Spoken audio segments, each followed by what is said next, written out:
Hello, namaste, and good morning, class. So, today we will start with IUZN. Before that, let's just introduce with you some of the full form and terms that are mostly used for our branches.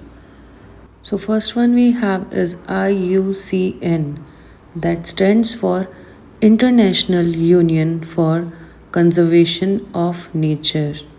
Now, if we see IUCN consists of two branches, जिसमें आता है आपका IUZN and IUBN. That stands for like International Union for Zoological Nomenclature. IUBN stands for International Union for Botanical Nomenclature. Then next one is UNEP, that stands for United Nations Environment Program. Next one, ICNCP. It stands for International Code of Nomenclature for Cultivated Plants.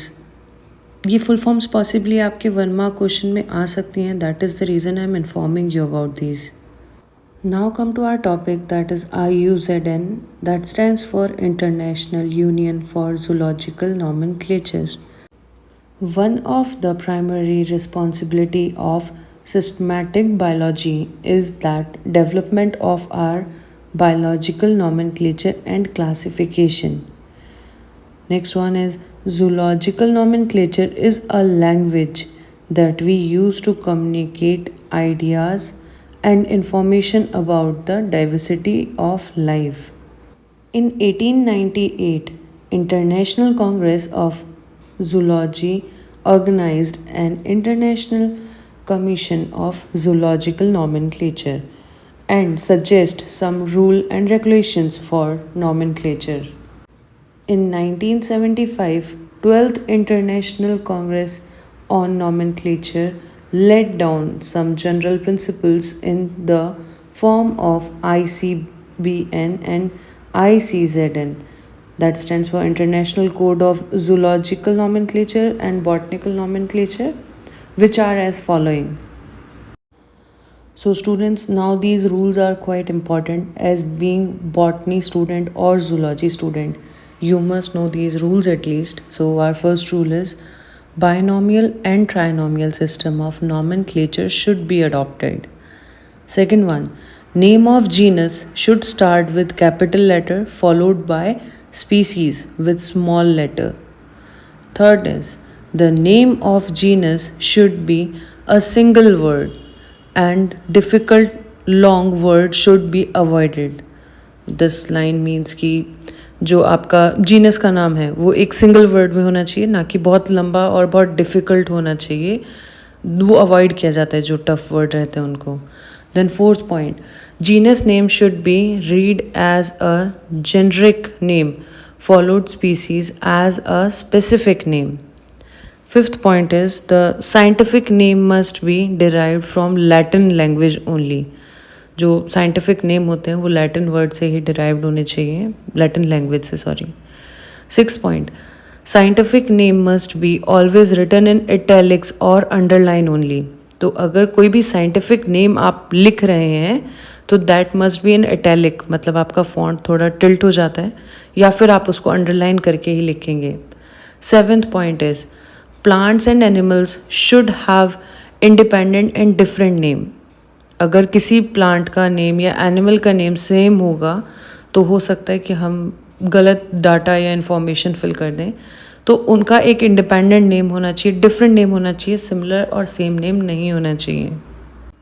In scientific name, first word will be represented by genus and second and third, if available, will be represented as species and subspecies respectively.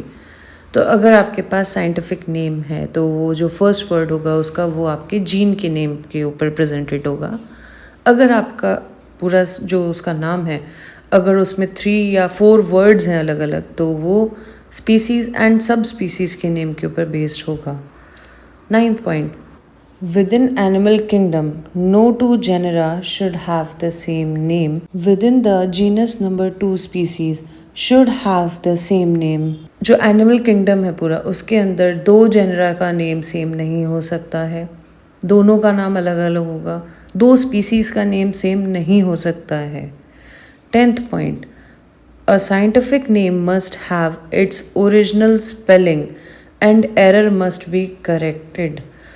Scientific name जो है उसमें उसकी spelling जो है वो original रहनी चाहिए, उसमें कोई एडिटिंग नहीं होनी चाहिए, एंड अगर कोई एरर है तो उसको करेक्ट किया जाना चाहिए। 11th point, the name of author should be written in Roman script after the species without comma between them. तो जो आपका ऑथर का नेम है, जो भी अगर बुक राइट डाउन करता है और वो ऑथर का नाम है, तो that must be written in Roman script और उसके बीच में कोई कॉमा नहीं होना चाहिए। Then 12th point, the scientific name should be too easy to pronounce. Scientific name जो है वो इतना हार्ड या इतना टफ नहीं होना चाहिए कि उसको प्रोनाउंस ना किया जा सके, वो थोड़ा ईजी रहना चाहिए कि इजीली उसको प्रोनाउंस कर सकें। 13th point, the scientific name should not have less than 3 and not more than 12 letters. तो जो आपके साइंटिस्ट का नाम है, अगर आप साइंटिस्ट बनते हैं और आप अपना नाम रखें तो प्लीज़ उसमें 3 लेटर से कम नहीं होना चाहिए और 12 लेटर से ज़्यादा नहीं होने चाहिए नाम में, जो आपके अल्फ़ाबेट्स हैं वो। Then 14 point, a scientific name of animal should be self explanatory in its character. जो आप एनिमल का नेम रखते हैं, साइंटिफिक नेम, वो उस वर्ड में एक्सप्लेन करना चाहिए कि वो उसी का नेम है। ऐसे नहीं हो कि बहुत डिफरेंट नेम आप रख दें जो उससे रिलेट ही नहीं करें। Then 15 point, every species should have generic name. 16th point, other component of taxonomy और taxon should start with capital letter, for example phylum, kingdom etcetera. तो जो भी टेक्सॉन का अगर आप नेम लिखते हैं बिगनिंग में, that must be in the capital one. वो जो फर्स्ट लेटर आप लिखते हैं वो कैपिटल में लिखेंगे। 17 point, species should not be identified with its size. जो स्पीसीज़ हैं वो उनके साइज़ के अकॉर्डिंग आइडेंटिफाई नहीं करने हैं। 18th point, in case of discovery of different name of same genus and species by different scientists, the name first published should be accepted। इसका मतलब ये है कि अगर किसी जीनस या स्पीसीज़ की खोज पहले हो चुकी है और उसको कोई नाम दिया जा चुका है और आप भी एक दूसरा नाम उसको देना चाहते हैं, तो पहले जो है पब्लिश हुआ है जो नाम, वही एक्सेप्टेड होगा। आप अपना नाम रख सकते हैं आप अपने लिए, लेकिन अगर पब्लिश होगा तो वो वही नेम होगा जो फर्स्ट उसको दिया गया है। 19th पॉइंट, द जेनेरिक और specific name first publish is the only one recognised, all the duplicate name are synonyms. जैसा कि अभी 18th पॉइंट में था कि आप नेम रख सकते हैं अपने लिए, बट जो पब्लिश होगा वो फर्स्ट नेम ही होगा। तो सेम इन द 19 पॉइंट, जो जेनरिक का स्पेसिफिक नेम है, जो पहले पब्लिश हो चुका है, जो पहले सब लोग आइडेंटिफाई कर चुके हैं, वही रखा जाएगा। बाकी जो डुप्लीकेट नेम है, जो भी आप नेम रखते हैं, वो एज अ सिनोनियम्स में आ जाएगा। Thank you class, that's all for today. So we studied IUZ and its rules and its full forms. Thank you.